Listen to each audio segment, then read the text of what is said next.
Hello students, welcome back to my channel. ये जो week है ये इंडिपेंडेंस डे वीक है। हम लोग इंडिपेंडेंट हुए थे 15 अगस्त 1947 को और हमने अभी ही 2020 में इसके 74 इयर्स जो हैं उनको सेलिब्रेट किया है।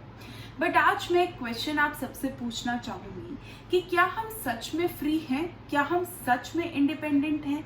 क्या जिस इंडिपेंडेंस के लिए हमारे लीडर्स ने लड़ाई की थी ब्रिटिशर्स से और इतनी सारे लोगों ने अपने लाइव्स जो हैं वो कुर्बान कर दिए थे, क्या एक्चुअली वो यही फ्री इंडिया है जिसकी वो डिमांड कर रहे थे?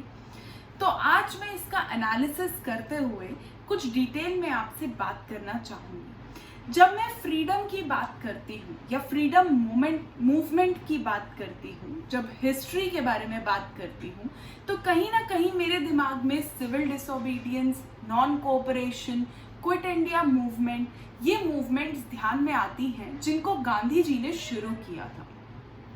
पर इन मूवमेंट्स की खास बात क्या थी? इन सभी मूवमेंट्स में एक चीज कॉमन थी, गांधी जी की प्रेजेंस नहीं और भी कुछ इससे ज्यादा इंपॉर्टेंट, और वो था डिसिप्लिन। डिसिप्लिन जो है वो हर मूवमेंट का पार्ट था और जहां जहां गांधी जी ने इस डिसिप्लिन को फिसलते हुए देखा, चाहे वो चौरी चौरा इंसिडेंट हो या और ऐसा कोई भी इंसिडेंट जहां पर वॉयलेंस जो है वो पार्ट ऑफ द मूवमेंट बन गई, वहां पर उन्होंने इस मूवमेंट को क्विट कर दिया और हमारी इंडिपेंडेंस थोड़ी सी और प्रोलॉन्ग हो गई। तो कहीं ना कहीं डिसिप्लिन जो है एक इम्पॉर्टेंट फैक्टर रहा हर मूवमेंट का और हमारी इंडिपेंडेंस का। बट क्या आज ये डिसिप्लिन हमें अपनी सोसाइटी में देखने को मिलता है? अगर मैं सिंपल सा एग्जाम्पल क्यू में खड़े रहने का लूं, तो हम में से कितने लोग बहुत शांति से क्यू या लाइन में खड़े होना पसंद करते हैं और हम में से कितने लोग टोके जाने पे उस चीज को पॉजिटिवली लेते हैं रादर देन बुली या एम्बैरेस करने के। अगर आप किसी को करेक्ट करें कि आप क्यू में खड़े हो जाएं, तो आप एक्सपेक्ट भी नहीं कर सकते कि सामने वाला आपको कैसे ट्रीट करेगा। You might be abused, you might be beaten up और एनीथिंग एल्स। तो क्या ये डिसिप्लिन की डेफिनेशन है जिस डिसिप्लिन से हमें फ्रीडम मिली? नेक्स्ट मैं बात करना चाहूंगी कंटामिनेशन ऑफ फूड। आज के टाइम फूड का कंटामिनेशन इतना बड़ा इशू है जिसके बारे में सोचा भी नहीं जा रहा। पीसीओडी, पीसीओएस जो मेन हार्मोनल प्रॉब्लम्स हैं वो फीमेल्स में और कुछ ऐसी ही प्रॉब्लम्स मेल्स में देखने को मिल रही हैं, और ये सिर्फ और सिर्फ देखने को मिल रही है कंटामिनेशन ऑफ मिल्क की वजह से। और ऐसा कहा जाता है कि अगर यही कंटामिनेशन परसिस्ट करेगा तो बहुत ही नियरिंग फ्यूचर में 85% जो इंडियन पॉपुलेशन है वो कैंसर से सफर कर जाएगी। सो कहाँ तक ये कंटामिनेशन ऑफ फूड जो है वो हमें कहाँ पहुंचा रहा है, और क्या ये हमें एक्चुअली फ्री रहने दे रहा है? क्या ये वही फ्रीडम है जिसके बारे में हम हमेशा बात करते रहते हैं कि हमें फ्री होना है?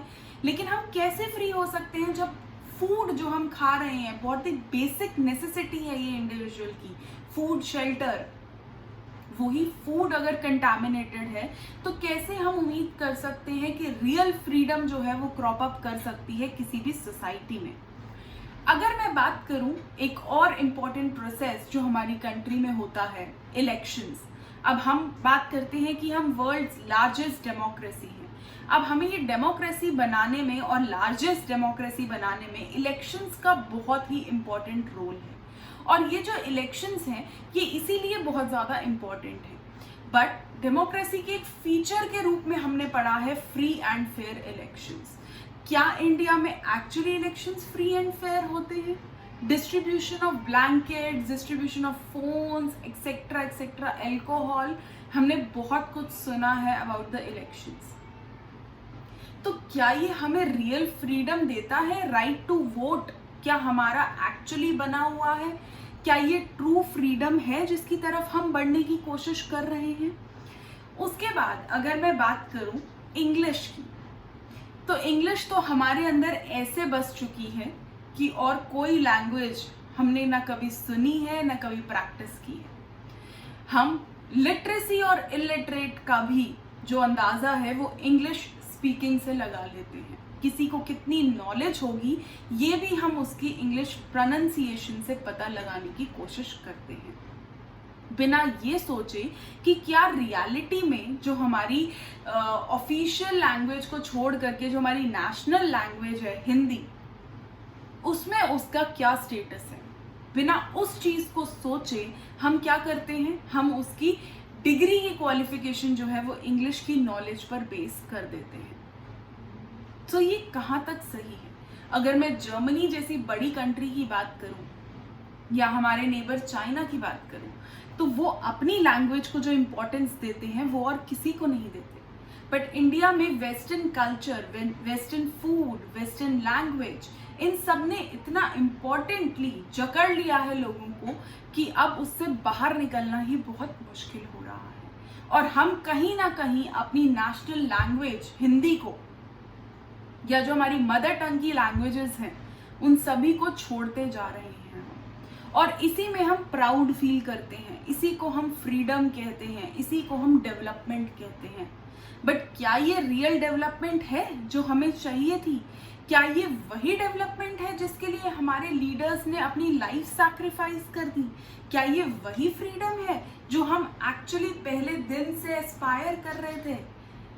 या क्विट इंडिया मूवमेंट में जिस इंडिपेंडेंट इंडिया की बात की गई थी, क्या ये वही इंडिया है जिसका सपना लीडर्स ने देखा था?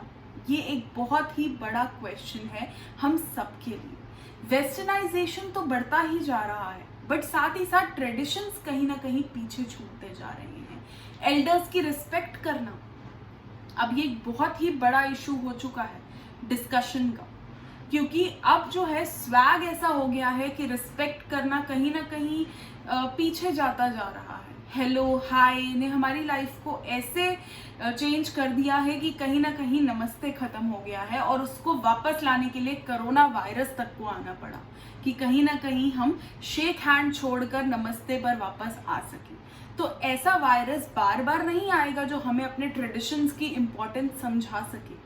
वो हमें खुद ही समझनी होंगी, तभी हम अपने आप को रियल इंडिपेंडेंट या रियली फ्री मानेंगे। विमेन सेफ्टी कितना बड़ा इशू हो चुका है हमारी कंट्री के अंदर ये आज के टाइम में। इक्वल राइट्स देना विमेन को, रिस्पेक्ट प्रोवाइड करना, ये कितना बड़ा इशू हो चुका है। तो क्या हम एक्चुअली फ्री हैं जब हमारी विमेन ही सेफ और फ्री नहीं है इन अ कंट्री? तो हम कैसे इंडिपेंडेंट को सेलिब्रेट कर सकते हैं? कैसे हम इंडिपेंडेंट होने पे गर्व कर सकते हैं अगर कहीं ना कहीं हमारी जो ऑलमोस्ट 50% ऑफ द पॉपुलेशन है वो सेफ ही नहीं है, वो फ्री ही नहीं है? तो ये कैसी फ्रीडम है, कैसा इंडिपेंडेंस है?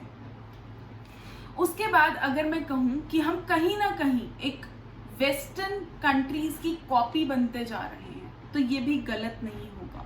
चाहे हम अपनी ड्रेसिंग स्टाइल देख लें, चाहे हम अपनी फूड हैबिट्स देख लें, हमारा जो कल्चरल हेट्रोजेनाइजेशन होना चाहिए था, कल्चरल डाइवर्सिटी आनी चाहिए थी, उसकी जगह कल्चरल होमोजेनाइजेशन हो रहा है। और वो कहीं ना कहीं हमारे ट्रेडिशंस को लेकर के नहीं हो रहा है, वो वेस्टर्न ट्रेडिशन को लेकर के हो रहा है। मैकडोनलाइजेशन ऑफ द वर्ल्ड हो चुका है, हम सब मैकडोनल्ड्स के इशारों पर चलने लगे हैं, हम सब वेस्टर्न कंट्रीज को ही फॉलो कर रहे हैं। कहीं ना कहीं हमने अपनी वैल्यूज को नीचे कर दिया है और उस चीज में हम बहुत ज्यादा अच्छा समझते हैं अपने आप को, rather than डिमोरलाइज करने के कि हम किस तरफ आगे बढ़ रहे हैं। We have gone on to a very wrong path, और जहां से हमें बहुत जल्दी वापस आना पड़ेगा, अदरवाइज हम इतनी दूर निकल जाएंगे कि हमें वापस आने का रास्ता भी नहीं दिखेगा। आई होप मैं कुछ ऐसे इश्यूज जरूर ट्रिगर कर पाई आपके मन में जो आपको रियल फ्रीडम का मतलब बताएंगे। If you like the video, please like, share and subscribe. Thank you.